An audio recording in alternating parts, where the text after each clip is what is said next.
Marc, chapitre 15.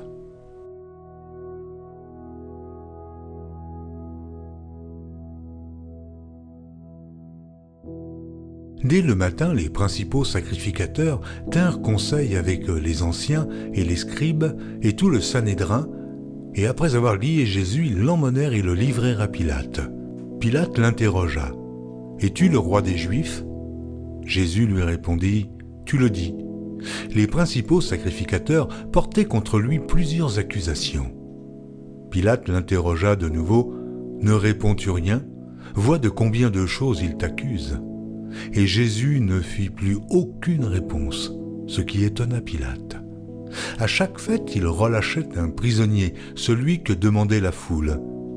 Il y avait en prison un nommé Barabbas avec ses complices pour un meurtre qu'il avait commis dans une sédition. La foule, étant montée, se mit à demander ce qu'il avait coutume de leur accorder.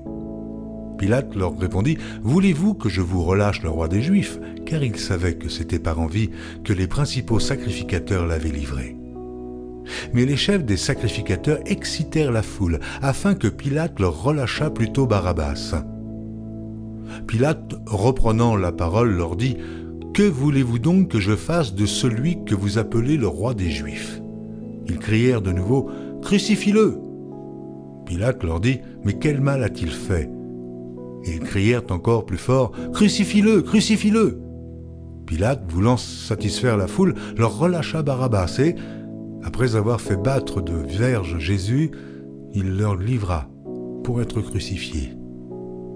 Les soldats conduisirent Jésus dans l'intérieur de la cour, c'est-à-dire dans le prétoire, et ils assemblèrent toute la cohorte. Ils le revêtirent de pourpre et posèrent sur sa tête une couronne d'épines qu'ils avaient tressée. Puis ils se mirent à le saluer. « Salut, roi des Juifs !»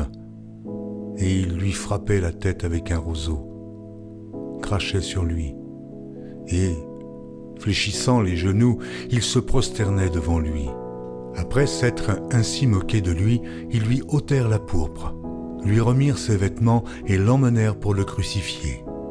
Ils forcèrent à porter la croix de Jésus un passant qui revenait des champs, Simon de Cyrène, père d'Alexandre et de Rufus, et ils conduisirent Jésus au lieu nommé Golgotha, ce qui signifie lieu du crâne. Ils lui donnèrent à boire du vin mêlé de myrrhe, mais il ne le prit pas.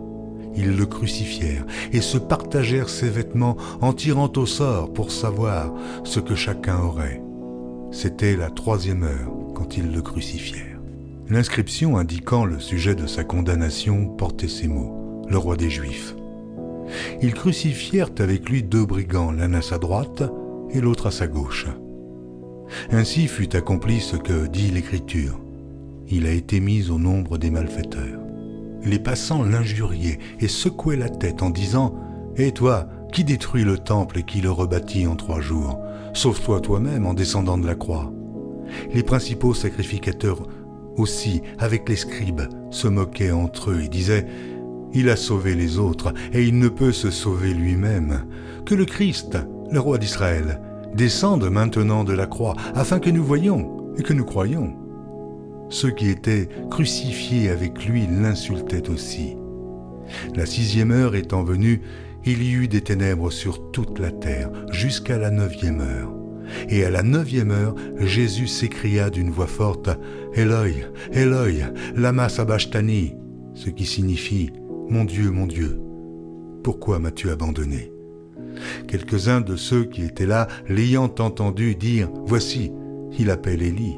Et l'un d'eux courut remplir une éponge de vinaigre, et l'ayant fixé à un roseau, il lui donna à boire en disant « Laissez, voyons si Élie viendra le descendre. » Mais Jésus, ayant poussé un grand cri, expira. Le voile du temple se déchira en 2, depuis le haut jusqu'en bas. Le centenier qui était en face de Jésus, voyant qu'il avait expiré de la sorte, dit « Assurément, cet homme était fils de Dieu. » Il y avait aussi des femmes qui regardaient de loin. Parmi elles était Marie de Magdala, Marie, mère de Jacques le mineur et de José et Salomé, qui le suivaient et le servaient lorsqu'ils étaient en Galilée, et plusieurs autres qui étaient montés avec lui à Jérusalem. Le soir étant venu, comme c'était la préparation, c'est-à-dire la veille du Shabbat, arriva Joseph d'Arimathée, conseiller de distinction, qui lui-même attendait aussi le royaume de Dieu. Il osa se rendre vers Pilate pour demander le corps de Jésus. Pilate s'étonna qu'il fût mort si tôt, fit venir le centenier et lui demanda s'il était mort depuis longtemps. S'en étant assuré par le centenier, il donna le corps à Joseph. Et Joseph, ayant acheté un linceul, descendit Jésus de la croix, l'enveloppa du linceul et le déposa dans un sépulcre taillé dans le roc. Puis il roula une pierre à l'entrée du sépulcre. Marie de Magdala et Marie, mère de José, regardaient où on le mettait.